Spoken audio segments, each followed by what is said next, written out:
Hello, my name is Savannah Green. I am a registered nurse in an emergency department. So in my job, I see people at their very worst, and I see people from all walks of life. So I experience a lot of different things at my job. The World Health Organization actually reports that 8 to 38% of healthcare workers will experience violence in their career. And that may be from patients or family members. So this project and this recommendation report is a way to take a look at some scholarly articles and through the use of primary research to find ways to combat this dilemma since it is a pandemic. So in this presentation, I'm going to kind of take a look at violence, define it, and look at these studies that were taken around the world and find some solutions and recommendations.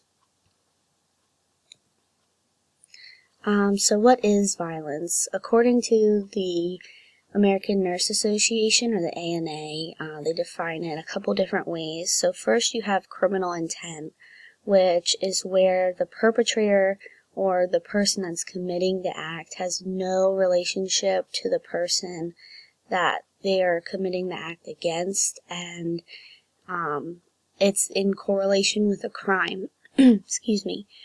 The next is the most common form of violence in healthcare, which is customer-client violence. This is where the nurse is caring for somebody and that patient is the person that's committing the violence. And then next, obviously, you have worker-on-worker violence, and then personal relationship violence, which is where, a healthcare worker's family, friend, significant other, whatever it may be, is coming into the workplace and committing a violent act against them or other coworkers. And there's actually an interesting statistic that I was able to take from the American College of Emergency Physicians. 70% of nurses report being hit or kicked at work. And that correlates with the research that I was able to find in my own survey that I took, and 100% of people that answered said that they believed violence is still an issue, and this was taken from a very broad group of people from all different aspects of healthcare, whether that be prisons, critical care, emergency rooms, you name it. I got a very broad spectrum of people that work in healthcare, and likewise, people reported that 91% of people reported that they had experienced violence themselves.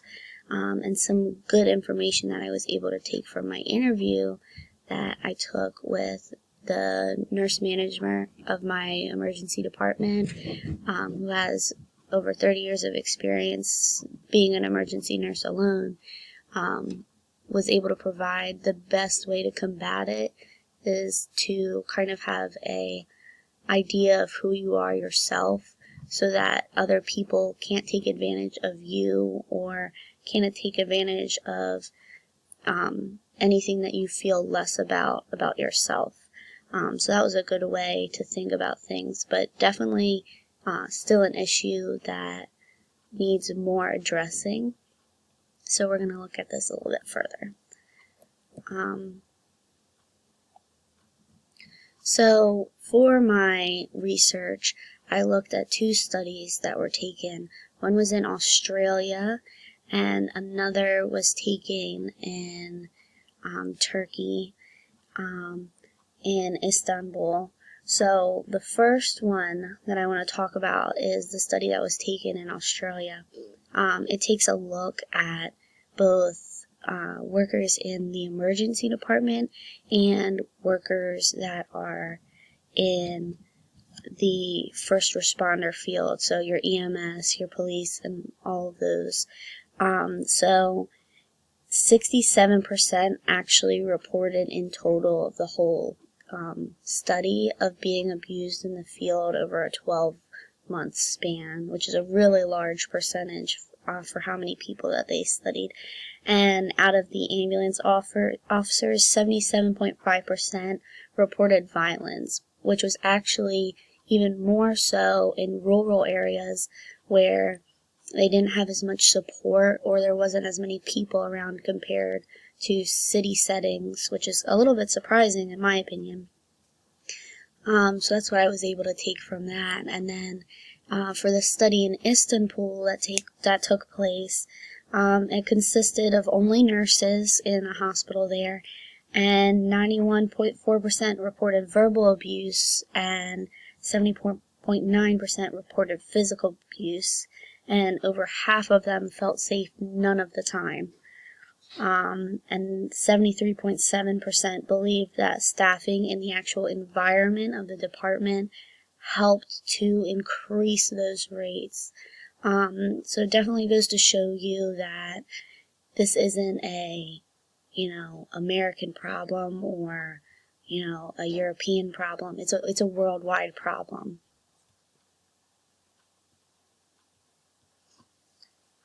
So the third thing I wanted to talk about were some solutions. So it's definitely a problem that has continued to get worse, but it's a problem that we're trying to work on. So one of the big things that has been tried to be done would be No Silence on ED Violence, which is a campaign that was initiated by the American College of ER Physicians and the Emergency Nurses Association. So the big thing about this is spreading the word and making people aware of the issue, even though most people in this setting are aware of the issue, but really preaching to people not to be silent about this anymore and not to think that it's never going to change, because it will change when people aren't silent anymore. Another thing that they've tried to do is to increase the enforcement and the penalties for those who do commit violent acts against healthcare workers.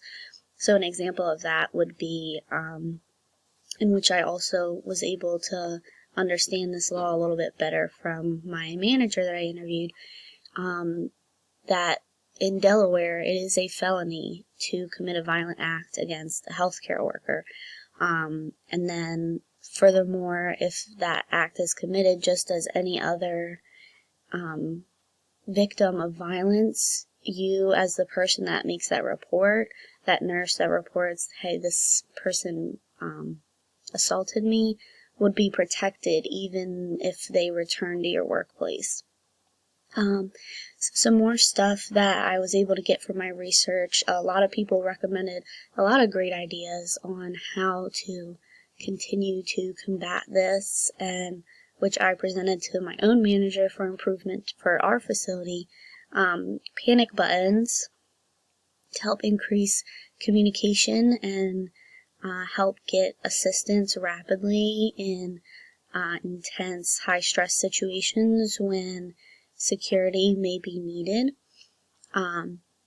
Training staff on de-escalation and protection methods, which is a practice that is already in use in my facility. Metal detectors and better floor layouts to help prevent it and help keep healthcare workers safe. And increased security and improved communication methods to do so. And that I think the increase in communication and the increase to security is a big factor, because just having that visualization that someone is there is a big deal. And actually 91.2% believe that communication is really important, and 70.6% believed that having the constables there are really effective at thwarting violence. That was from my survey that I took. And recommendations, like I said, for my facility, I definitely highly recommended to my manager that all staff receive de-escalation training, not just those that are in our department, but all throughout the hospital, because it doesn't matter where you are. It can happen anywhere. I think the addition of metal detectors and the change of layout would help immensely, because that it would continue to display that message of zero tolerance, and it would help to keep people safer, not just the staff, but the patients too. And another thing that I think should be improved upon is the increase in frequency of safety committees that take place. I believe it's annually or semi-annually that a safety committee comes together and talks about the issues and how to improve them. And I think there's too much change in our field, and there's too much change in the people that we take care of, that we need to be meeting more frequently to talk about things that happen and things that we can do to make changes. And like I said previously, training. Training is such a big deal. I think being able to keep a cool head and being able to communicate to these people in a way that can help bring them to a more comfortable and tolerable level, that they're not irate and escalating, is the biggest thing. So in conclusion, violence against healthcare workers is a growing pandemic, and it's difficult to find one true solution. Overall, a lot needs to be changed, and I think a lot of it needs to be cultural too. I think people have an idea that everything needs to be instantaneous, and not everything in life can be that way.